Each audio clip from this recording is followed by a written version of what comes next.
Bonjour, alors dans cette vidéo, on va regarder un problème de concentration. Il s'appelle partie 2 parce qu'on avait déjà fait un petit problème de concentration qu'on appelle un peu de base. Maintenant, on va faire des types de concentration un petit peu différentes. Ce sont les pourcentages.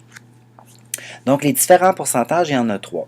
Il y a le pourcentage M sur V, le pourcentage V sur V et le pourcentage M sur M. Dans le cas du pourcentage M sur V, ça nous précise que au numérateur, je vais avoir une unité de masse et au dénominateur, je vais avoir une unité de volume. Par exemple, si j'ai de l'eau sucrée à 1,5% M sur V, ça signifie que j'ai 1,5 g de sucre. Le sucre, c'est mon soluté, ce que j'ai dissous, par 100 ml de solution. Puisque c'est un pourcentage, c'est pour ça que j'ai ça. C'est toujours des millilitres ici. Dans le cas de, par exemple, de l'alcool, par exemple, vous avez une bière à 6%, ça veut dire que votre bière contient 6 ml d'alcool, donc on parlerait d'alcool pur, par 100 ml total de votre bière. Finalement, dans le cas des matières grasses, comme pour le fromage, on peut avoir un pourcentage M sur M. Alors, si vous avez 15% de matières grasses, vous avez 15 g de gras pur, si vous voulez, par 100 g de fromage. Alors, on va faire un petit problème chiffré. Alors, si vous avez une solution qui contient 10 g de soluté dans 0,75 litres de solution, quelle est la concentration en pourcentage M sur V?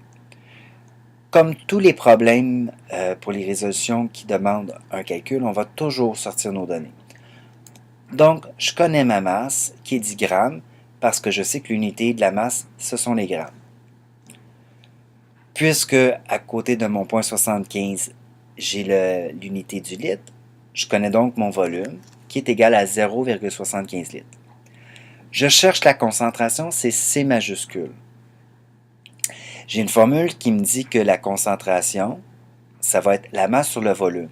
Par contre, ce qui est important, c'est bien de vérifier que quand je fais un pourcentage, ma masse doit être en grammes, ce qui est mon cas dans mon problème, mais que le volume va devoir être en millilitres, ce qui n'est pas mon cas, j'ai 0,75 litres. Je vais donc devoir faire une transformation d'unité avant de faire ma formule. Alors, on va y aller par facteur de conversion. Vous aviez vu différentes façons avec moi de le faire dans le cours. Je vais utiliser la technique du facteur de conversion, mais on pourrait y aller par fraction équivalente. Alors, j'ai 0,75 litres multiplié par un facteur de conversion d'unité que je vais devoir déterminer. Ici, j'ai litre. Pour pouvoir le simplifier, puisque là, il est au numérateur, je vais mettre litre au dénominateur. Et en haut, je vais mettre l'unité que je désire, soit le millilitre. Ce qui me permet de simplifier le litre en haut et en bas, donc au numérateur et au dénominateur. Il me reste à écrire l'équivalence pour que mon facteur soit vrai. Mon équivalence, c'est que je sais que j'ai 1000 ml dans un litre. Ça, c'est ce que vous devez absolument savoir. J'effectue le calcul. Attention, ce n'est pas un produit croisé comme souvent vous voulez le faire. C'est 0,075 litres multiplié par 1000, divisé par 1, donc 750 ml. Mon volume est donc converti en millilitres comme j'avais besoin de le faire. Je fais ma formule C est égal à M sur V et là, je vais remplacer mes variables par les valeurs de mon problème. Ma masse correspond à 10 grammes. Mon volume correspond à 750 ml. Je vais le faire sur ma calculatrice, ce qui me donne 0,133 grammes par millilitre. Donc, c'est le nombre de grammes pour 1 millilitre.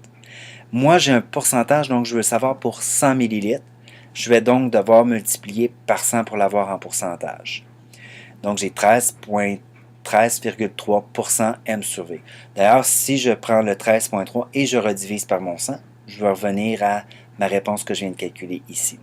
Alors, voilà pour le pourcentage M sur V.